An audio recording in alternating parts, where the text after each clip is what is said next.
263쪽입니다. 주택정책에 대해서 살펴볼게요. 주택정책과 관련해서는 크게 구분을 하잖아요. 그러면 임대주택정책과 분양주택정책으로 구분할 수 있어요. 우리가 시장이 거래가 이루어지는 곳이라고 합시다. 그럼 임대주택이 거래가 이루어지는 곳은 임대주택시장, 분양주택이 거래가 이루어지는 곳은 분양주택시장. 말하자면 주택 전체 새로 신규로 분양하는 주택뿐 아니라 기존 주택까지 다 매매가 이루어지는 시장은 주택 매매 시장인데, 신규 새로 분양이 이루어지는 주택이면 분양주택 시장 이렇게 말할 수 있죠. 그럼 임대주택 시장은 그 정책이, 그러니까 임대주택 정책은 주로 정책이 임대주택 시장을 대상으로 한 정책일 거고, 분양주택 정책은 주로 분양시장을 대상으로 한 정부의 정책입니다. 임대주택 시장의 참가자는 임차인하고 임대인, 수요자가 임차인이고 공급자가 임대인. 그중에서 약자가 임차인이기 때문에 임차인을 위한 정책을 주로 쓸 거고, 분양주택 정책에서 시장의 참가자는 이번에 새로 분양받는 사람, 그 사람이 수요자고 분양을 하는 기업, 공급자가 있겠죠. 그래서 새로 분양받는 사람들을 위한 주로 정책이 바로 분양주택 정책이 되겠습니다. 그중에서 임대주택 정책에는 주로 심에 잘 오는 것들이 어떤 것들이 있느냐면 임대료 규제, 임대료 보조, 주택 보조금 정책이지만 임대료 보조란 말을 훨씬 더 많이 쓰고, 공공임대주택 정책, 이렇게 세 가지가 있으며, 분양주택 정책의 대표적인 예는 분양가 규제, 분양가 자율화가 있습니다. 규제라는 뉘앙스가 안 좋으니까 임대료 규제는 임대료 상한제, 분양가 규제는 분양가 상한제 등으로 표현하며, 이 중에서 얘와 얘는 분명히 정책은 다르지만 경제 이론상 어디에 해당되냐면 최고가격제에 해당이 됩니다. 그럼 최고가격제가 무엇인가에 대해서 이야기를 할 건데요. 하기 전에 약간의 기초적인 이야기를 해보자고요. 우리 공부한 거 이제 수요곡선, 공급곡선 또 등장하니까 책에 보시면 그래프 있죠? 그런 거의 원리를 좀 이해를 하셔야 돼. 사실 시험에 그래프가 많이 나오거나 그러진 않아요. 그런데 그래프 원리가 나와. 그래서 그래프 이해를 좀 하시는 것이 그 문장과 내용을 이해하는데 훨씬 빠르단 말이에요. 자, 그럼 이제 수요곡선에 대해서 우리 한번 이야기를 다시 한번 해보자고요. 우리 수요라는 말하고 수요량이라는 말이 있어요. 기초적인 용어에. 그러면 수요는 일정 기간 또는 시점에 구매하고자 하는 욕구, 이렇게 말했단 말이에요. 그리고 수요량은 구매하고자 하는 최대 수량. 자, 좀 더 구체적으로 이제 얘기해 보자고요.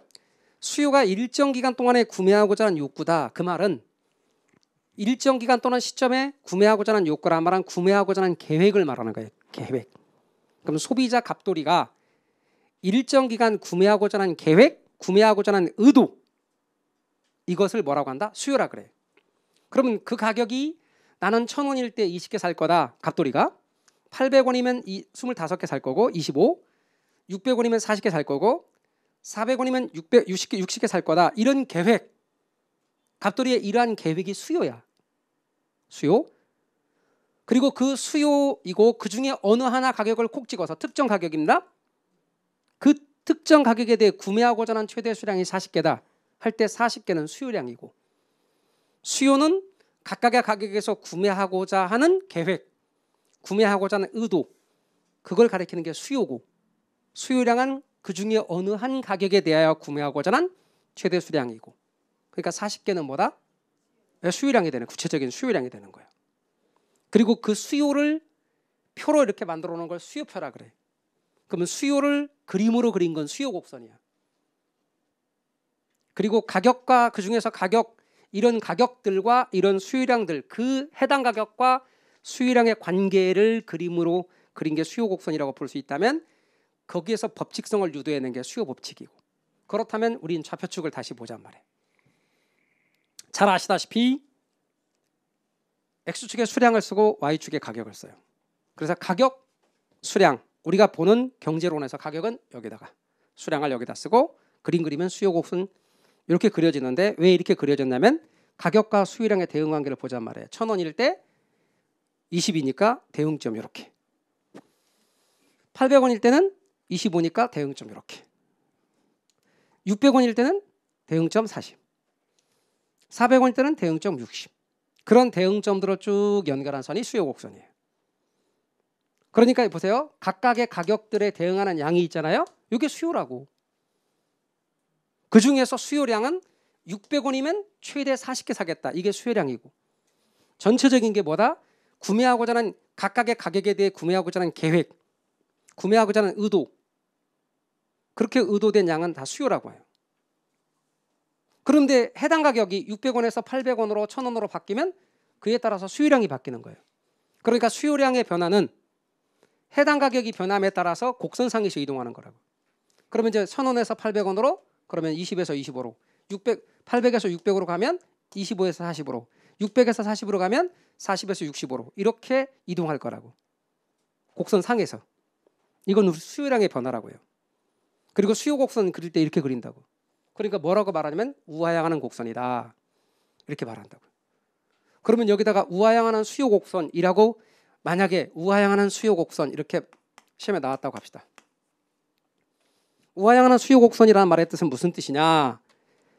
수요 곡선의 모양이 이렇게 수요 법칙이 적용되는 정상적인 이런 수요 곡선이라 그런 뜻이에요. 그러니까 수직선이나 수평선이 아닌 수요 곡선은 이런 모양이다. 무슨 법칙이 작용한다? 수요 법칙이 작용한다. 그래서 아무런 부연 없으면 수요 곡선은 이렇게 우하향하는 수요 곡선을 전제로 한다는 걸 알아두시면 돼요. 그런데 우리는 수요 곡선이 이동했다. 그 말은 수요 곡선 자체가 이동했다 그런 뜻이에요. 그러니까 수요 곡선의 이동이라고 나왔다가 어떤 때는 수요 곡선 자체가 이동했다 이렇게 나온단 말이에요. 그런 수요 곡선 자체가 이동 같은 말이야. 그럼 수요 곡선 자체가 이동한다. 또는 수요 곡선이 이동한다. 그거는 무엇을 의미하는가 봐봐요, 여러분. 아까 600원일 때 40개. 그러면 다른 가격들 있잖아, 다. 그럼 각각의 가격들 가운데서 이렇게 이동한단 말은 600원일 때 40개 사던 것을 이제는 60개 산다는 뜻이에요. 그러면 우리는 이 가격 말고도 다른 가격들이 있을 거 아니에요. 각각의 다른 가격에서도 그전보다 더 많이 사는 거지. 이렇게 전반적으로 각각의 가격에 대응해서 다 수요량이 드는 걸 수요의 변화라 그래. 그러니까 수요량의 변화는 해당 가격이 변하면서 곡선상에서 이동하는 걸로 나타나지만 수요의 변화는 전체적으로 예를 들어 소득이 증가하잖아요. 그러면 600원일 때 구매하고자 하는 양 40개에서 60개로 늘지만 예를 들어서 800원일 때 구매하고자 하는 양도 늘 거고 또 400원일 때 구매하고자 하는 양도 늘 거고 각각의 전체가 다 증가하는 거예요. 이걸 수요가 바뀌었다고 표현한다고. 물론 수요량이 바뀌지만 이때는 수요량이 변하는 그 결과로 나타난 거고 수요의 변화를 한다. 근데 수요가 변했는데 이럴 때 수요의 증가라 그러고 수요 곡선이 이렇게 오른쪽으로 이동했다. 도 되지만 이거는 600원이란 가격을 고정시켜 놓고 봤을 때 40에서 60으로. 그런데 40원이라는 40개라고 하는 수요량을 고정시켰을 때 보면 이렇게 가격이 올라간 거지. 낼 의사가 있는 금액이. 그러니까 위로 올라간 의미도 되는 거죠. 그래서 수요 곡선이 우측으로 이동했다는 말을 우리는 수요 곡선의 생김 때문에 이렇게 이동했다고 봐서 수요 곡선의 우측 이동을 우상향 이동이라 하기도 한단 말이에요. 그럼 앞으로 수요가 증가한다. 그 말은 수요 곡선이 우측으로 이동한다는 말도 되고 또는 수요 곡선이 우상향으로 이동한다는 말도 되죠. 그럼 정상적인 재화, 정상재일 때 소득이 증가하면 그 가격이 얼마가 됐든 각각의 가격 수준에서 구매하고자 하는 양보다 더 많아지겠죠. 그러니까 전반적인 수요의 증가로 나타나지. 그러니까 소득이 증가하면 수요 곡선이 우측으로 이동한다도 맞고 우상향 이동한다도 맞는 거예요. 반대로 소득이 감소하면 어떻게 될까? 좌측으로 이동하겠지. 그럼 전반적인 가격 수준에서 좌측으로 이동하는 것인데 이는 좌측 이동의 의미도 있지만 아래로 이동하는 의미도 있을 거 아니냐고요. 그러니까 뭐라고 말하자? 좌하향 이동한다고 말하자. 좌측 이동, 좌하향 이동 이렇게 말하는 거예요. 수요 자체가 바뀌는 거지. 그래서 앞으로 수요 곡선의 이동이라는 말의 의미를 여러분이 알아두십시오. 수요 곡선이 이동한다는 말은 수요 곡선 자체가 이동했다는 뜻이다. 이렇게 또 보는 거예요. 자, 그러면 이제 공급 곡선도 마찬가지지. 우린 공급 곡선도 공급이란 일정 기간 또는 시점에 공급자가 판매하고자 하는 욕구, 판매하고자 하는 계획, 판매하고자 하는 의도라고요. 그럼 각각의 가격에서 판매하고자 하는 의도된 양들이지. 이게 공급이에요. 공급을 표로 나타낸 거예요. 그러면 이걸 그림으로 그리면 공급 곡선이 되겠죠. 그래서 공급곡선 그렸더니 이렇게 되더란 말이에요. 그리고 이렇게 그려졌고 그 중에서 가격이 콕 찍어 600원이면 판매하고자 하는 최대 수량이 25개. 이건 공급량이고 각각의 가격에서 판매하고자 하는 전체적인 계획은 공급이고. 그런데 그걸 그림으로 그렸더니 어떻게 그림이 그려지더냐? 가격과 공급량의 관계를 따라서 그렸더니 우상향하는 곡선을 그려지더라. 그래서 공급곡선에 여기다가 우상향하는 공급곡선, 만약에 시험에 우상향하는 공급곡선을 가정한다 이렇게 말하면 이렇게 그리라는 뜻이에요. 수직선이나 수평선이 아니라. 그럼 앞으로 수요곡선은 우하향하는 수요곡선이 될 거고 공급곡선은 우상향하는 공급곡선이 되겠죠. 그럼 시험지를 볼 때 시험지 가로 안에 우하향하는 수요곡선, 우상향하는 공급곡선 이렇게 나오면 정상적인 수요공급곡선을 가정하셔요 그런 뜻이에요. 이게 이렇게 그려봐야 그런 말들이 쏙쏙 눈에 단어나 문장들이 들어오면서 답을 바로바로 풀 수 있는 거예요. 그래서 여러분께서는 공급곡선의 모양은 이렇게 생겼다 이렇게 얘기할 수 있죠. 자, 그러면 공급곡선도 마찬가지로 공급곡선의 이동은 공급곡선 자체 이동이고 따라서 좌표축에서 공급곡선은 우상향 모양인데 공급이 증가한단 말은 이렇게 전체적으로 가격에 대해서 전체적으로 양이 증가하는 거예요. 그러면 기술이 발전하거나 생산비가 절반되면 전체적으로 공급이 증가하겠지. 그 공급의 증가는 공급곡선의 이동으로 나타나되 우측으로 나타난다 그 말이에요. 이렇게 우측으로 이동했다는 뜻도 되지만 이것은 아래로 이동했다는 뜻도 되기 때문에 이걸 뭐라고 말하자? 공급의 증가를 우측 이동 또는 우하향 이동이라고 하잔 말이에요. 생긴 모양 때문에 우하향으로 이동한다 그런데. 또는 공급이 감소한다는 말은 당연히 양이 주는 것이고 따라서 이렇게 주는 것은 좌측으로 이동했다 이런 뜻도 되지만 위로 이동했다는 뜻도 되니까 뭐라고 말하자? 좌상향 이동한다. 좌측 이동 또는 좌상향 이동 그런단 말이에요. 그래서 앞으로 공급의 증가는 우하향으로 이동, 공급의 감소는 좌상향으로 이동 이렇게 말한다는 거예요. 이런 내용들을 기본적으로 여러분이 알고요. 그 다음에 이제 수요곡선 그려봤습니다. 이것과 대응해서 공급곡선도 그렸어요. 그런데 이제 어떻게 그렸냐면 좀 가파르게 그렸어요. 두 개 다. 그리고 가파르게 그렸는데 가파르게 그린 그림은 가격은 많이 변했고 양 변화는 작습니다. 가격은 많이 변했고 양 변화는 작습니다. 가파르게 그린 그림은 이제 여러분은 이런 개념입니다. 용어에서 가파르기라는 말이 있고 기울기라는 개념이 있을 겁니다. 그러면 기울기라는 개념이 있고 가파르기라는 개념이 있다면 가파르기는요. 기울어진 정도. 다시 말하면 이 기울기는 방금 뭘 포함하고 있냐면 방향을 포함하고 있는 겁니다. 그래서 가파르기에 무엇이 더해진 개념이냐면 방향이 더해진 개념이라면 이 가파르기는 기울어진 정도에 방향이 포함되어 있지 않습니다. 그러면 얘와 얘 방향은 얘는 반대 방향이고 얘는 같은 방향으로 돼 있죠. 양의 방향 얘는 음의 방향이잖아요. 그 양의 방향 음의 방향 다 빼버리고 기울어진 정도만 따지면 가파르기야. 이 가파르기는 뭘 뜻하는 말이냐면 기울기에다가 뭐를 표시한 개념이냐면 절대값을 표시한 개념이야. 그러니까 앞으로 기울기에 절대값을 해주면 그게 가파르기인데 어느 때 사용하느냐? 거미지 모형에서 주로 사용해. 거미지 모형에서는 방향은 중요하지 않고 가파르기만 따진다. 그러니까 기울기의 절대값이고 앞으로 이제 또 설명해요. 또 해. 계속. 그런데 기울기는 기울어진 정도에다 방향까지 따지는 것이. 그러면 얘는 음의 방향이고 얘는 양의 방향이죠. 에듀윌 유료 회원만의 명품 자료 서비스.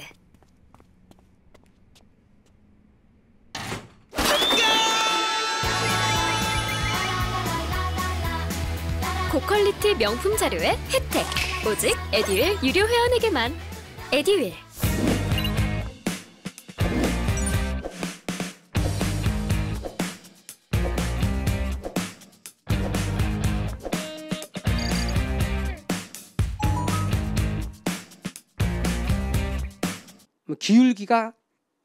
기울기 크기가 얘는 두 개 다가 큰 거죠. 가파른 거죠. 기울기 크기. 그래서 가파르기는 기울기의 크기를 말하는 거다. 얘는 기울기의 방향까지 포함되어 있는 거예요. 그럼 기울기의 크기만을 따지는 것이 뭐다? 바로 가파르기인데 이럴 때 우리는 비탄력적이라고 그래요. 그러니까 비탄력적이란 말은 뭐다? 항상 가격을 먼저 해야죠. 양을 나중에 합니다. 가격 변화에 대해 양 변화를 따질 때 가격 변화에 대해 양 변화가 작죠. 가격을 먼저, 양을 나중. 가격이 자극, 양이 반응. 방향 따지지 마요. 방향 따지지 말고 가격에 대해서 양만 따져. 그러면 이 가격에 대한 양 변화가 반응이 작지. 그러니까 뭐라? 둔감한 거지. 둔감한 건 민감하지 않다는 뜻이에요. 그런데 완만한 그림을 보실래요? 수요 곡선과 공급 곡선의 완만한 그림인데 이 둘의 차이는 방향만 차이가 날 뿐 따라서 완만하게 그렸죠. 그럼 완만한 그림의 경우는 가격 변화에 대해 양 변화를 보니까 크죠. 가격을 항상 먼저 하세요. 그리고 양의 반응을 보세요. 그러니까 크네? 그러면 가격에 대해 양 변화 정도, 가격을 자극으로 보고 양을 반응으로 보세요. 우리는 탄력성은 어디에 집중하는 거다? 양에 집중하는 거예요. 항상 양에 집중하는 거예요. 그럼 양이 중요하면 양을 위에다 써야지. 가격을 밑에다 쓰고. 그래서 분모가 가격, 분자가 양이란 말이에요. 탄력성을 크게 구분하면 세 개가 있단 말이에요. 이건 무슨 탄력성이고? 가격 탄력성. 이건 무슨 탄력성이고? 소득 탄력성. 이건 무슨 탄력성이고? 교차 탄력성. 이렇게 가소교 세 개가 있는데 가격 탄력성은 두 개예요. 하나는 수요, 하나는 공급. 그래서 수요에 대해 여기 수요의 가격 탄력성이냐, 가격의 가격 탄력성이냐. 이렇게 수요의 가격 탄력성, 공급의 가격 탄력성. 그럼 가격에 대한 수요를 따져보는 게 수요의 가격 탄력성. 가격에 대한 공급을 따져보는 게 공급의 가격 탄력성. 그래서 전체 구분하면 우리 네 개를 이야기했죠. 근데 어떤 탄력성이든 간에 방금 말씀드린 것처럼 자극에 대한 반응 정도를 갖고 탄력성을 이야기하는데 우리는 가격 탄력성을 지금 이야기하고 있는 거예요. 수요 공급. 가격을 먼저 하시라. 그게 가격이 분모. 양을 나중에 하시라. 분자야 양. 얘는 민감하니까 탄력적이다라고 한다는 거예요. 민감한 게 탄력적. 민감하지 않은 게 비탄력적. 이걸 기억하셔야 그래프 원리가 일단 들어온단 말이에요. 기억하지 않고 가면 그다음부터 어렵단 말이에요. 그러면 만약에 이러면 극단적인 거. 수직선이잖아. 그럼 수요 곡선이든 공급 곡선이든 수직이면 무슨 뜻이다? 가격만 변하고 양은 안 변하는 거예요. 그 말은 아무리 자극을 줘도 반응이 온다 안 온다? 안 온다는 뜻이죠. 그러니까 이런 경우는 여기는 자극을 아무리 줘도 반응이 안 오는데 이러면 수평선이잖아요. 그러면 가격을 살짝 변화시킬까 말까 했더니 양, 수요 곡선이든 공급 곡선이든 수평선이면 양은 무지막지하게 바뀌는 거지. 그러니까 이거는 가격만 바뀌는 거고 이건 양만 바뀌는 거지. 그럼 이거는 자극을 아무리 줘도 반응이 안 오니까 뭐라고 말한다? 완전 비탄력적이다라고 말한 거죠. 완전 비탄력적이다. 그런데 많아요. 이렇게 자극을 살짝 줄동 말동, 가격이 살짝 변할동 말동하면 양이 무진장 바뀌는 건 뭐라고 한다? 완전 비탄력적에서 탄력적인데 완전 비탄력적에는 바로 B자에 관한 측면을 생각하면서 수직선에 여러분 주의하셔야 돼요. 비탄력적, 완전 비탄력적이 수직선이잖아요. 그럼 비탄력적은 수직선에 가까운 것. 그럼 아까 제가 가파른 것이 뭐였어요? 비탄력적이죠.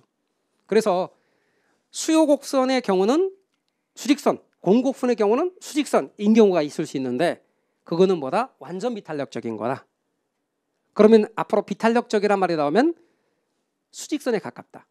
그런 뜻이에요. 반면에 수평선은 뭐다? 탄력적이에요. 그런데 완전 탄력적이야.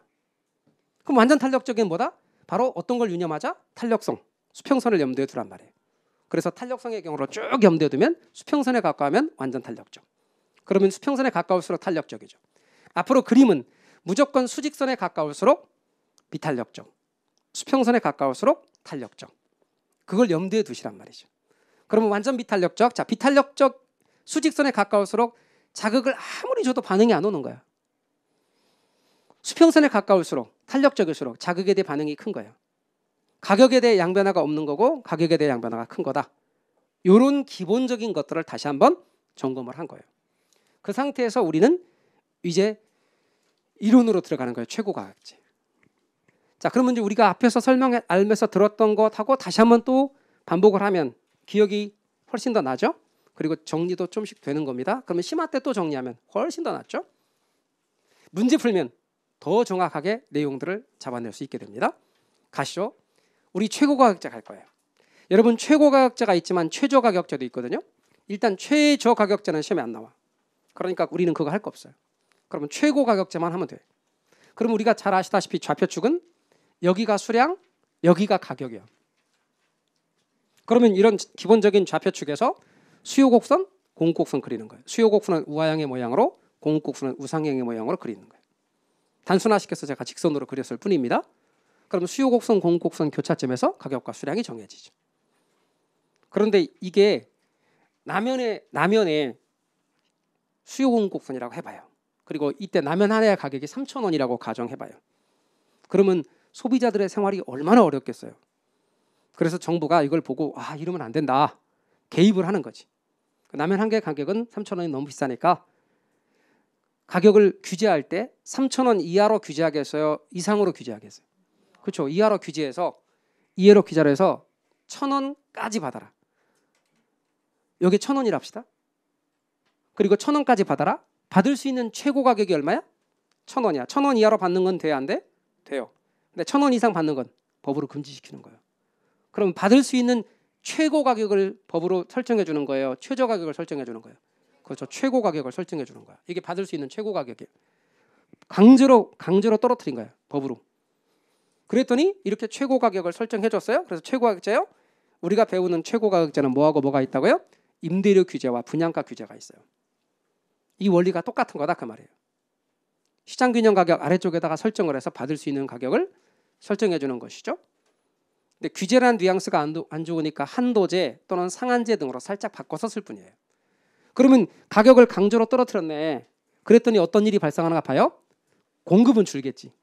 가격을 떨어뜨렸으니까. 그 대신 수요는 늘겠지. 그러면 공급량이 얼마만큼이냐? 공급량이 줄어서 이 가격에 현재 이 가격이 1,000원인데 공급량이 이만큼밖에 없는 거예요. 그러면 수요량과의 관계를 놓고 볼 때 수요량은 얼마만큼이고 여기서 여기까지가 수요량이란 말이에요. 그럼 여기서 여기까지가 수요량이라 이렇게 수요량이에요. 여기서까지가 수요량. 이게 수요량이고 공급량은 이만큼이니까 얼마만큼의 차이가 발생하느냐? 여기서 이만큼의 차이가 발생하지. 그러면 수요량이 더 많은 거예요? 공급량이 더 많은 거예요? 수요량이 더 많지. 수요량이 더 많으니까 우리가 공급보다 수요가 더 많을 때 뭐라고 말해요? 초과 수요라고 말해요. 초과 수요가 발생하는 거예요. 초과 수요가 발생한다는 말은 물량이 딸린다는 뜻이에요. 물량이 부족하니까 그 다음에는 사겠다는 사람이 더 많으므로 가격이 올라가야 되거든요. 근데 못 올라가. 법으로 금지했으니까. 그래서 뭐라고 말하냐면 가격 상승 압력이 존재한다라고 말하는 거예요. 가격 상승 압력이 존재하는 거예요. 올라가겠다는 거죠. 그래서 여러분 최고가격제 기본적인 틀을 먼저 아셔야 돼요. 가격을 강제로 떨어뜨린다. 그랬더니 수요량은 는다. 공급량은 준다. 자, 그 다음에는 어떤 일이 발생하는지 아십니까? 여러분 과자 가격을 못 올리도록 하잖아요. 과자의 양이 줄어. 또는 어쩌면 품질이 떨어져. 가격을 못 올리도록 하잖아요. 품질 저하 현상이 나타날 수밖에 없어요. 자, 그래서 기억해야 될 기본 틀이 뭐예요? 가격을 어떻다? 가격은 떨어진다. 법으로 규제했으니까. 그 다음에 공급량은 준다. 수요는 는다. 품질은 저하된다. 이거 기본 틀이야. 이 최고가격제에서 항상 나오는 거. 그러니까 이 두 개에서 공급량이 는다고 나오면 절대로 안 돼. 준다지. 그래서 여러분은 이 기본적인 내용들을 잘 기억을 하셔야 돼요. 암기 포인트 보세요. 제가 이제 암기를 해야 됩니다라고 하는 부분을 좀 강조하기 위해서 암기 포인트 제가 방금 말한 거예요. 가격을 떨어뜨렸다 법으로. 그랬더니 수요가 어떻게 된다? 는다. 공급은 준다. 품질은 저하된다. 이건 꼭 여러분이 기억해 놓으세요. 이게 임대료 규제와 분양가 규제에서 다 적용되는 거예요. 다만 가격 자리가 임대료로 바뀔 뿐이지 원리는 똑같이 적용되는 거예요. 그래서 이 암기 포인트 시험을 잘 기억하기 위해서는 암기 포인트들 잘 기억하셔야 돼요.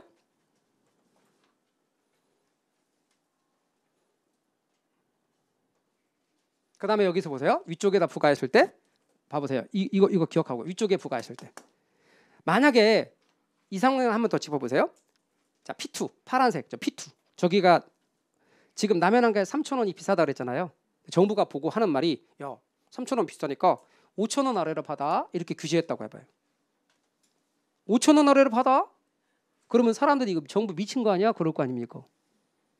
그럼 5,000원 아래로 받아. 이미 아래로 받고 있으니까 이게 아무런 효과가 없는 거예요. 제 말 이해가 되십니까? 대학의 등록금이 비싸요. 거의 뭐 이공계 같은 경우는 막 700만 원 이상 되는 데도 있어. 너무 생활이 어려워. 그래서 정부가 보더니 이제 이 대학 교육에 너무나 어려우니까 이 사학도 좀 정부가 개입하겠다. 그리고 하는 말이 1년에 등록금 5천만 원 아래로 받아라. 이렇게 했단 말이에요. 그럼 이미 5천만 원 아래로 받고 있잖아. 도움이 돼요? 5천만 원이 돼요? 아니에요. 아무런 영향을 안 줘. 그냥 시장 논리에서 정해진 거야. 이미 3천 원이라는 라면 가격은 시장 논리에 따라서 수요 공급에 따라 정해진 거란 말이에요. 거기에 5천 원 아래로 받고 있기 때문에 5천 원 아래로 받아라는 말은 네가 받을 수 있는 건 5천 원까지 받을 수 있어. 최고가. 그 아래로 받으면 돼. 그 아래로 이미 받고 있잖아. 5천 원이 되는 게 아니에요. 시장에서 정해지는 교차점이 시장 아래 여기 있잖아. 규제화 가격 아래 5천 원 아래 교차점이 있잖아. 근데 얘는 교차점, 균형점 아래에다 통지를 했기 때문에 올라갈 수가 없는 거야 법으로. 얘는 시장에서 정해지는 3천 원이란 가격이 5천 원 아래에 있기 때문에 이런 효과가 나타나는 게 아니란 말이에요. 이게 아무런 정책 효과가 없다는 말은 절대로 초과 공급이란 말이 나올 수 없다는 뜻이에요. 그래서 여러분이 유념할 것은 이제 제가 저걸 그대로 임대료 규제 정책에다 적용해서 하나씩 내용을 부연 설명해 볼게요. 자, 우선 먼저 이런 상황을 가정해 보자고요. 자, 임대료 규제 정책이니까 한번 짚고 갈게요. 주택 임대인이 일정 수준 이상의 임대료를 임차인에게 부담시킬 수 없도록 하는 제도. 그러면 이 제도는 누구를 보호할 목적이에요? 그렇죠. 임차인 보호가 목적이에요. 기본적으로 임대료 규제 정책은 사회적 약자인 임대주택 시장에서 임대인과 임차인 중 약자인 임차인을 보호하기 위해서 하는 정책이에요. 자, 그러면 우리는 시장을 기본 전제로 깔고 갈 텐데 만약에 단기에 공급 곡선이 이렇게 임대 공급 곡선이 수직이라고 가정해봐요. 그래서 임대료가 교차점에서 정해졌는데 현행 임대료가 너무 높은 거야. 시장 임대료가. 그럼 임차인들이 얼마나 힘들겠어요. 그랬을 때 임대료는 R제로 여기 임대료라는 의미에서 렌트라는 의미에서 R로 바꾼 거예요. 그리고 수량은 Q제로였는데 정부가 시장에 개입해서 시장균형 임대료보다 아래쪽에다 규제해줘야죠. 아래쪽에다 딱 규제했대 이렇게. 그러니까 임대료를 떨어뜨린 거지. 강제로 법으로. 그랬더니 수요는 여기 있죠. 그러니까 수요가 이렇게 느는 거지. 그러니까 임대료를 강제로 떨어뜨리니 수요가 늘더라. 그래서 여기서 이만큼의 뭐가 발생해요? 초과 수요가 발생하지. 근데 법으로 규제했으니까 임대료가 올라갈 수는 없고 임대료 상승 압력이 존재한다는 얘기예요. 그러면 우리는 단기에 공급 곡선이 수직일 땐 그렇지만 좀 더 장기로 가면 공급 곡선이 우상향의 모양으로 바뀝니다. 공급할 수 있으면 우상향의 모양이고 공급할 수 없으면 수직선이에요. 그러면 이번에는 우상향의 모양이 되어 있는 경우로 갖고 해봅시다. 자, 이 상황에 있을 때 임대료를 강제로 떨어뜨리는 정책을 썼어. 그랬더니 공급이 줄더래. 수요는 늘더래. 그러면 당연히 여기서 Q1, Q2만큼 여기서 이만큼의 뭐가 발생해요? 초과 수요가 발생해. 초과 수요가 발생하니까 임대료 상승 압력이 존재한대. 그러면 우리는 이걸 하나하나 차근차근 우리 기본소와 내용들이 있는 것 갖고 따져보자고요. 자, 먼저 임대주택에 초과 수요가 이만큼 발생했대. 초과 수요가 발생한다는 말은 물건이 부족하다는 뜻이에요. 물건이 부족해요. 그럼 임차인 입장에서 보자고요. 원래 제도가 누구를 보호할 목적이었어요? 임차인을 보호할 목적이었어요. 이 제도는 처음부터 임차인 보호를 목적으로 하는 제도였는데 여기서 이만큼 낮은 임대료를 규제했기 때문에 낮은 임대료를 혜택 보는 임차인은 이만큼이에요. 그러면 여기서 이만큼의 사람들은 임대주택을 못 구하는 거네. 그렇잖아요? 그러면 임대주택 물량은 이만큼밖에 없고 여기서 이만큼 임대주택이 부족하니까 임차인들이 임대주택 구하기가 쉬워질까 어려울까? 어렵죠. 저는 정보가 곧 합격이라고 생각해요. 기출문제 특강이나 모의고사 자료집을 주시는 것도 좋았고 그중에서 제일 좋았던 건 교수님의 쪽집게 정보였어요. 약간 합격을 위한 종합 패키지 선물을 받는 그런 느낌? 애들 유료 회원 꼭 추천합니다. 어려워졌어요. 따라서 임차인의 임대주택 구하기가 어려워진다야. 첫 번째는. 임차인이 임대주택 구하기가 어려워지고 두 번째는 임차인이 그러니까 원래 생각은 이번에 임대차 계약이 종료되면 직장까지 출근 거리가 지금 현재 살고 있는 집에서 1시간 걸리니까 힘들어. 그래서 10분 거리로 직장 10분 거리로 왜냐면 이제 직장 바로 앞에 가면 안 돼. 왜냐면 사람들이 술 마시고 집에 오니까. 따라서 한 10분 정도 떨어진 거리로 이사 갈 계획이었거든. 근데 거기에 다 아무리 뒤져봐도 임대주택을 구할 수가 없는 거야. 하나도 없어. 그래서 내가 이걸 내놓고 그리 간다고 내놓으면 나중에 이 자리도 못 구하겠어. 그럼 어떻게 해요? 이사 가는 거 포기합니다. 그래서 임차인의 주거 이동이 저하됩니다.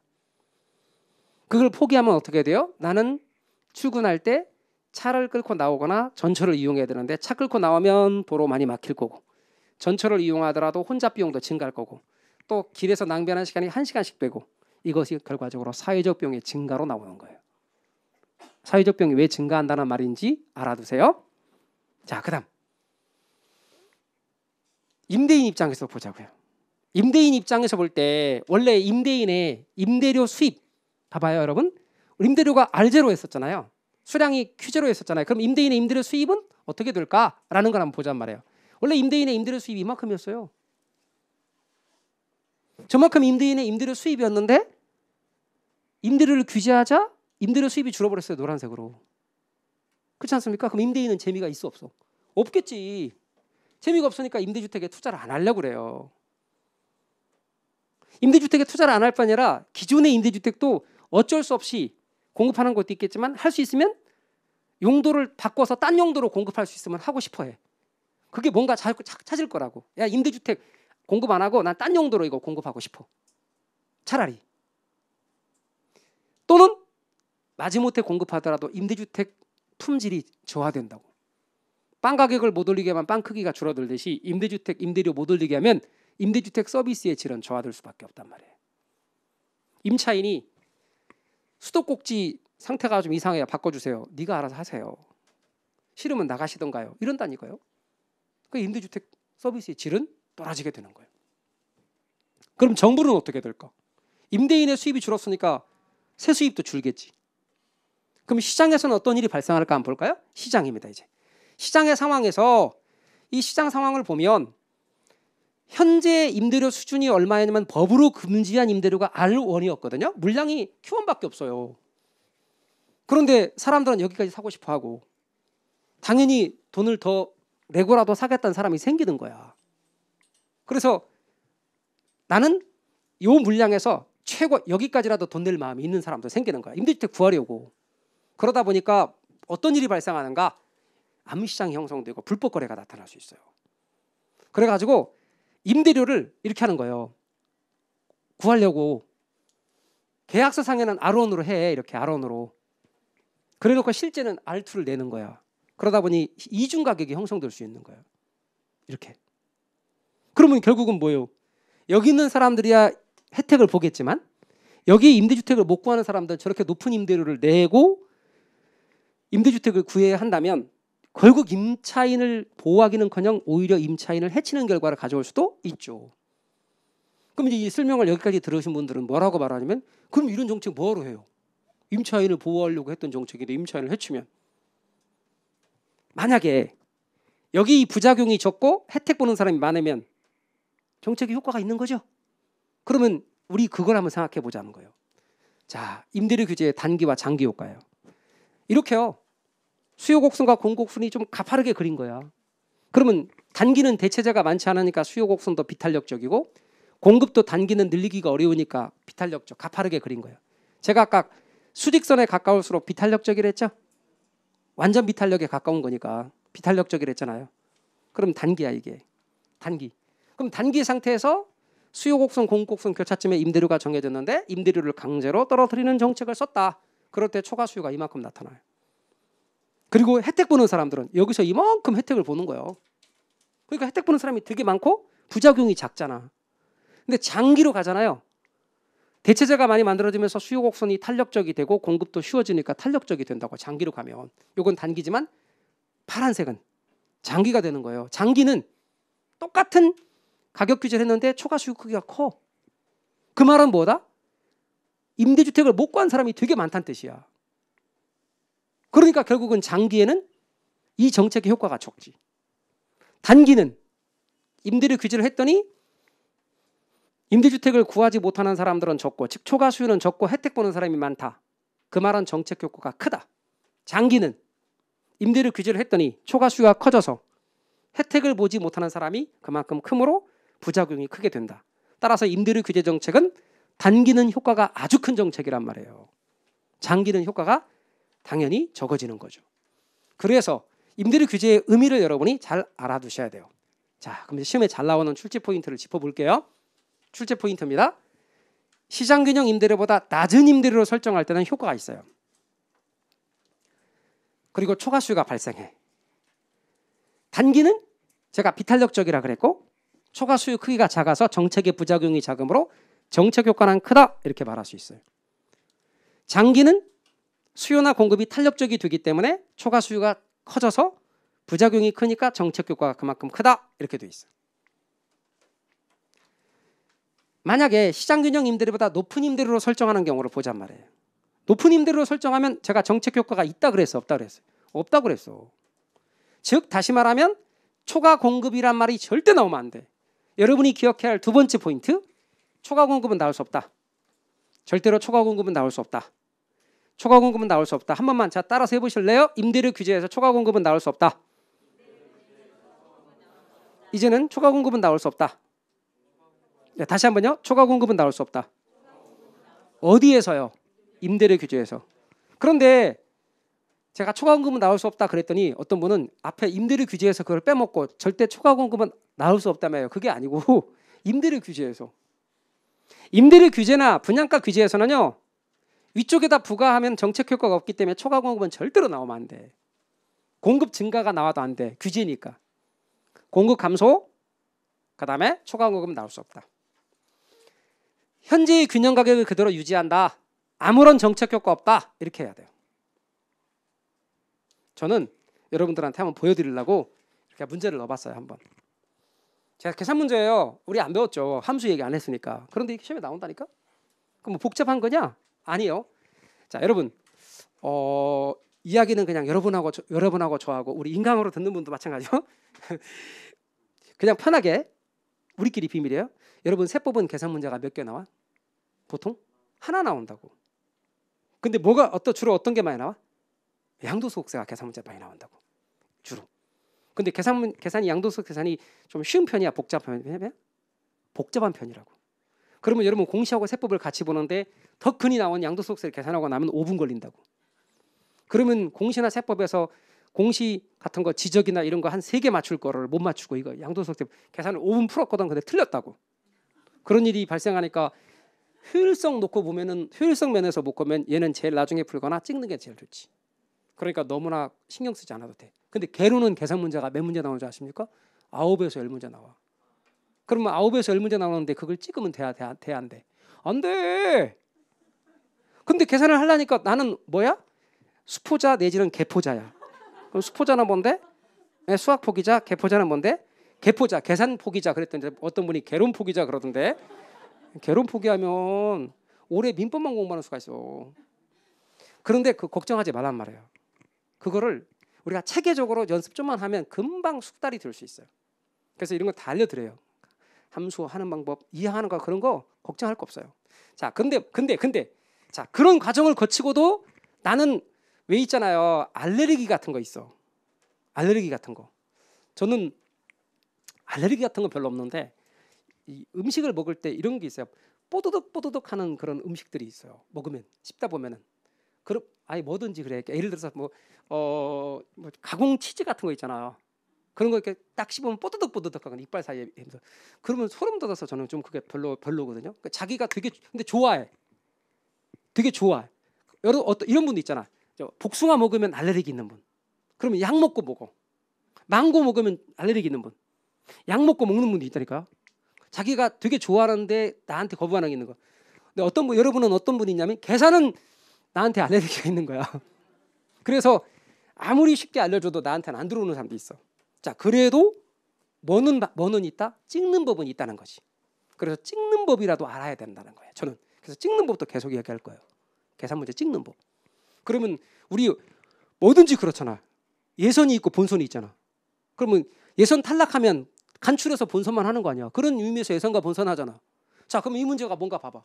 자, 기출인데 내용을 보니까 임대료 규제네. 그렇죠? 그렇잖아요. 임대료 규제 문제야.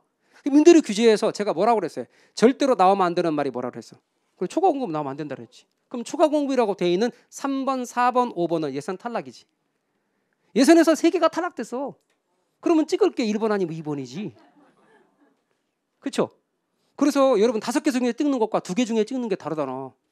그래서 나는 되게 느낌이 1번보다 2번 같아. 답이 2번이다. 그럼 맞추는 거고 그래도 1번 하니까 하고 찍은 사람은 틀릴 거고. 그래서 찍는 요령도 계산 문제 찍는 요령도 좀씩 이야기할 거예요. 걱정하지 말라는 거예요, 제 말은. 그리고 이건 정말 아무것도 아니야. 요령들. 근데 그런 요령을 잘 하려면 이론이 약간 알고 있는 상태에서 가면 계산이 되게 쉬워지거든요. 그래서 기초나 기본을 거쳐서 심화 때부터 계산을 하는 이유가 그래요. 제가 안 해봤겠습니까? 다 해봤습니다.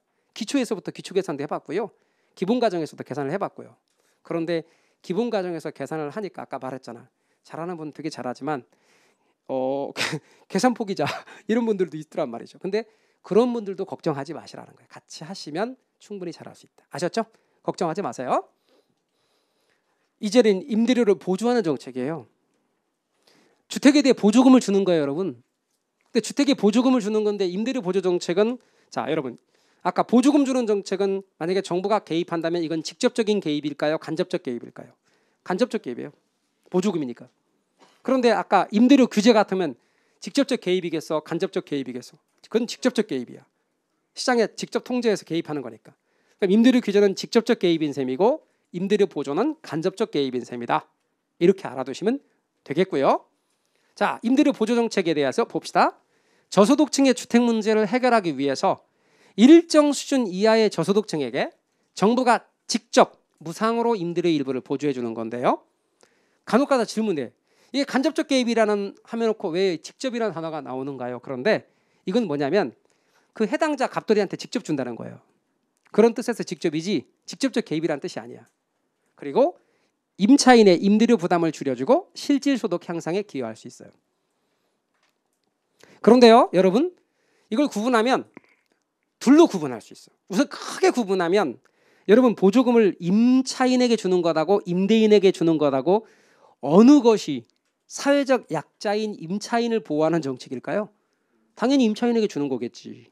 그래서 수요 측에게 보조하는 정책이 임대인, 공급 측에게 보조하는 정책보다 임차인 입장에서 유리하고 더 나아가서 임차인이 주거지를 선택할 때 주거지 선택에 있어서 선택권을 보장하게 되는 겁니다. 그래서 우리는 수요 측 보조인 임차인에게 보조하는 정책을 주로 공부하는데 거기에 2가지가 있습니다. 하나는 가격 보조. 이 가격 보조가 뭐냐? 예를 들어서 월세가 50만 원이라네요. 그런데 정부가 20만 원 싸게 임차할 수 있도록 해주는 거예요. 어떻게? 쿠폰을 발행하는 거야. 20만 원짜리 쿠폰을 매달. 그럼 갑돌이는 그 쿠폰을 받아서 임대인에게 내밀면 임대인은 쿠폰을 받아서 30만 원에 임대를 주는 거야. 그러면 임차인은 30만 원에 빌렸죠? 임대료를 20만 원 싸게 빌렸죠? 그 쿠폰을 받은 임대인은 정부한테 내밀면 정부는 임대인 통장에 20만 원을 더 주는 거야. 그럼 임대인은 50만 원 받았죠. 그것이 뭐다? 가격 보조, 집세 보조. 좀 이따가 나와요. 이걸 주택 바우처 제도라 그래. 2번째는 소득 보조. 그냥 임차인한테 야, 통장 계좌번호 알려주세요. 그래놓고 20만 원 더 주는 거야. 돈으로 주는 거야. 소득 보조, 현금 보조.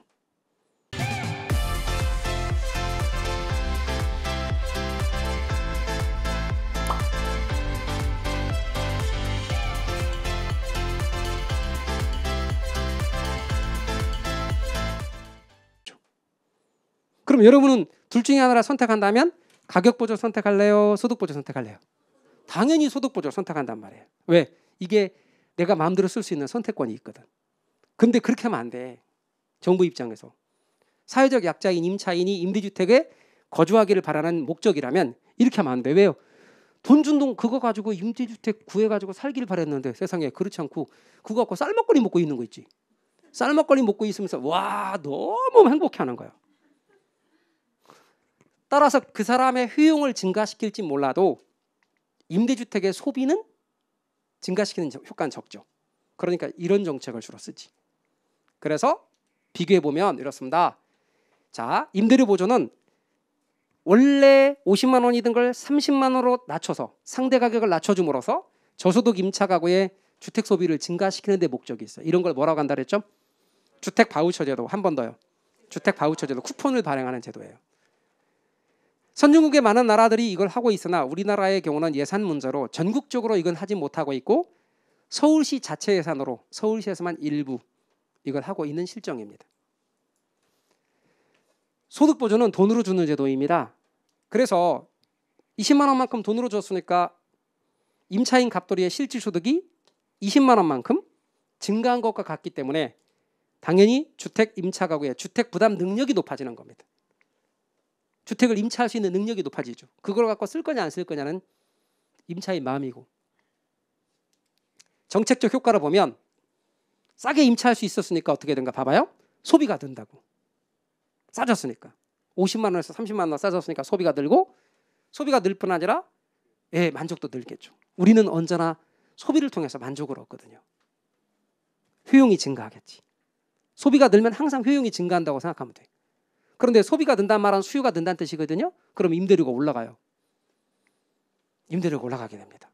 자, 계산을 제가 50만 원, 30만 원 해서 계산하니까 계산이 좀 어려워하시더라고요. 이제 좀 숫자를 바꿔서 원래 임대료가 1,000원이었거든요. 그런데 100원의 보조를 했대. 그러면 수요가 들어서 1,000원이 든 게 1,060원이 됐다고 합시다. 1,060원으로 올라가요. 임대료가. 그리고 임대료가 올라갔으니까 장기의 공급도 늘어요.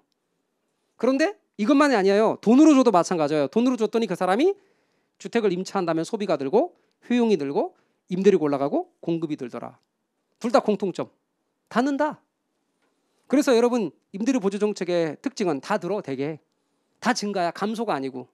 감소한다가 나오면 안 돼. 공급량, 아까 임대료 규제는 공급량 감소했었죠. 규제니까. 근데 임대료 보조에는 공급량이 는다고. 그러니까 여기서는 공급량 감소니 소비 감소니 효용 감소니 나오면 무조건 틀려. 양자 중요한 차이점 봐봐요.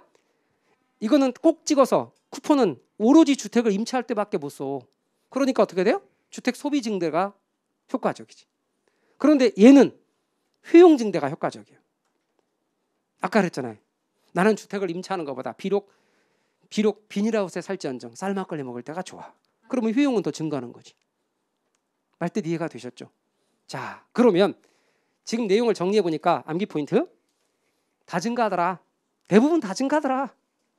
혹시라도 시험에 보시면 알겠지만 효용 증가, 소비 증가, 효용 증가, 임대료 증가, 공급량 증가 다 증가로 나오더라.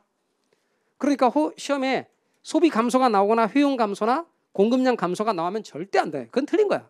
따라서 공급량 감소 나오면 무조건 틀린 거라 이거예요. 소비 감소 나와도 틀리고 효용 감소 나와도 틀리지. 그래서 여러분은 임대료 보조 정책에서는 대부분의 경우가 다 증가한다는 것에 주목을 하시란 말이에요. 그것이 앞으로 시험을 볼 때 이 문제가 어떤 문제냐, 임대료 규제냐 임대료 보조냐를 잘 봐요. 그래 놓고 접근하셔야 답이 쉽게 나오는 거예요.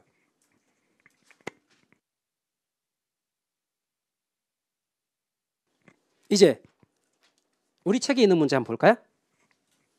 우리 책에 268쪽에 있는 문제인데 문제가 임대료 보조야. 그럼 임대료 보조 문제가 나오잖아요. 그러면 출제 포인트를 생각해야 돼. 그냥 1번부터 잘 읽어도 되지만 눈에 퍽 들어오는 게 혹시 감소가 있나 봐봐. 몇 번이요? 4번. 이렇게 소비도 수요도 증가시키고 효용도 증가시키거든. 그런데 얘는 뭐예요? 공급이 증가한다고 그랬네, 감소한다고 그랬네. 틀린 거야 그러면. 따라서 여러분이 그런 포인트들을 딱딱 잡으면 되게 내용들이 쉽게 들어간다는 거지. 그런데 이 공부가 덜 되면 읽어. 밑에부터 읽어. 쭉 읽고 읽다 보면 뭔 읽었는지 모르니까 다시 읽어. 이래 버리면 이제 좀 곤란하다 그 말이죠. 그래서 이런 거를 자꾸 알려드리려고 그러는 거예요. 그래서 여러분이 감도 잡고 시험에 대한 자신감도 생기고 그러는 거죠. 근데 여러분뿐 아니라 누구나 다 시험에 대해서는 다 두렵고 스트레스 받고 다 그래요. 그래서 스트레스 때문에 모의고사도 안 보려고 그래요. 근데 앞으로 이제 모의고사 같은 걸 보면서 조금씩 이제 그렇게 적응하는 능력도 키워가셔야 돼요. 걱정하지 마시고 함께 같이 차근차근 여러분들하고 같이 맞춰가도록 할게요. 그리고 말씀드린 것처럼 부연 설명을 위해서 PPT 앞으로 더 계속해서 만들어가면서 제가 기초적인 부연 설명들을 좀 더 많이 하고 요령들도 차근차근 알려드리고 단어 또는 어떤 내용, 계산의 아주 기초적인 것까지 차근차근 다 설명드리고요. 할 수 있으면 여러분 계산과 관련된 자료들도 풀이 과정들은 좀 제공해서 좀 이렇게 공부하기 편하도록 만들어 드릴게요. 마음 같아서는 다 외워드리고 싶고 시험도 대신 봐주고 싶고 그래요. 아셨죠? 네, 마음이 그래요. 그래서 우리 좀 더 임대료 보조 정책의 정책적 효과를 좀만 더 살펴보면요. 단기 효과와 장기 효과가 있거든요. 그중에 단기적 효과예요. 만약에 임차인에게 임대료 보조를 했다. 자, 우리 아까 30만 원, 50만 원 하지 말고 1,000원이었어 임대료가. 근데 100원의 보조를 했다. 임대료 보조를 했어요. 그랬더니 어떤 일이 발생하느냐? 100원만큼 보조해주면 임차인 입장에서는 임대부동산의 공급 가격이 그만큼 하락한 효과가 있죠. 그럼 1,000원이었는데 100원 보조하면 900원으로 하락한 효과가 있죠. 월세가 50만 원이었는데 20만 원 보조해주면 30만 원으로 하락한 효과가 있죠. 또 다른 측면에서 본다면 100원만큼 그의 소득이 증가한 효과, 혹은 월세 50만 원인데 20만 원 보조해주면 20만 원만큼 실질 소득이 증가한 효과가 발생하죠. 자, 이런 연유 때문에 그 다음 어떤 일이 발생한다? 임대주택의 수요가 늘죠. 수요가 늘어나니까 그 다음 어떻게 되겠다? 임대료가 올라가죠. 그래서 1,000원이던 시장 임대료가 1,060원으로 올랐대. 원래 1,000원이었는데 보조금 받고 수요가 늘어서 1,060원이 됐대요. 그러면 1,060원이 되면 단기에 공급 곡선이 만약에 수직일 경우 한번 생각해봐요. 그때는 1,060원으로 올라가지 않고 아예 1,100원으로 올라가 버려요. 수직선이니까. 봐봐요 여러분. 공급 곡선이 단기에 이렇게 수직선이래. 그러면 최초에 이 상황에서 임대료가 얼마였냐면 1,000원이었대. 그런데 100원의 보조를 해서 수요가 늘었더니 1,100원으로 올랐대. 그러면 100원의 보조금이 다 누구한테 간 거예요? 임대인한테 간 거야. 그래서 임대주택의 공급은 불변이고 수직선이 되는 거예요. 그러면 시장 임대료만 상승하게 되고, 그러면 결과적으로 거래량은 지금 변함이 없는 상태에서 결과적으로 보조금 혜택 100원은 임대주택 공급자에게 다 돌아가. 임대인에게. 단기에. 그러나 장기로 가게 되면 이야기는 달라져. 공급 곡선이 어떻게 된다? 우상향의 모양이 되니까 그 상황에서 장기의 공급 물량도 늘어나요. 임대료가 높아지면 1,000원에서 1,100원이 됐던 1,060원이 됐던 올라가면 결과적으로 임대주택의 공급량도 늘어나게 돼요. 임대주택의 공급량이 늘어나니까 시장 임대료는 하락해서 임차인의 부담이 낮아지기 시작해요. 그래서 공급 자체가 늘기 때문에. 공급 자체가 늘면서 어떻게 된다? 임대주택의 소비량도 늘고 결과적으로 어떻게 돼요? 임대주택의 거래량은 증가하게 되어져요. 그런데 시장 임대료는 1,000원에서 1,100원으로 올랐다가 다시 1,000원으로 장기에 다시 떨어지게 돼요. 이 가로 안에 있는 내용들은 나중에 또 부연 설명합니다. 그냥 넘어가요. 일단 임대료 보조로 인해서 임차인은 자 원래 1,000원이었거든요. 1,100원 넘었다가 공급이 늘면서 다시 1,000원으로 떨어져. 원래 수준까지 떨어져. 공급이 들어서. 자 근데 또한 서로 1,000원에서 올랐다고 쳐. 예를 들어서 1,000원에서 1,060원으로 올랐다고 쳐. 1,000원에서 보조금을 100원 보조하자. 원래 1,000원이었는데 100원 보조하자 1,060원이 됐네. 수요가 들어서 1,060원이 되면 100원 보조 받았어요? 임차인은 원래 1,000원을 냈었거든. 근데 1,060원으로 올랐어요. 그렇다 하더라도 100원의 보조를 받았으니 이 사람이 실제 내는 금액은 여기서 100원을 빼고 나면 960원을 내는 셈이지. 그러니까 1,000원에서 40원을 이렇게 덜 내게 된 거죠. 100원만큼 뺐으니까. 그래서 원래 1,000원이었는데 이렇게 됨에 따라서 40원만큼을 내가 덜 내게 됐죠. 그러니까 결국 뭐예요? 임차인이 실제 부담하는 지불 임대료는 원래 1,000원에서 어찌됐거나 보조받으면 보조받은 부분이 있기 때문에 낮아지게 된다는 거예요. 원래보다 부담은 줄어들게 된다는 거예요.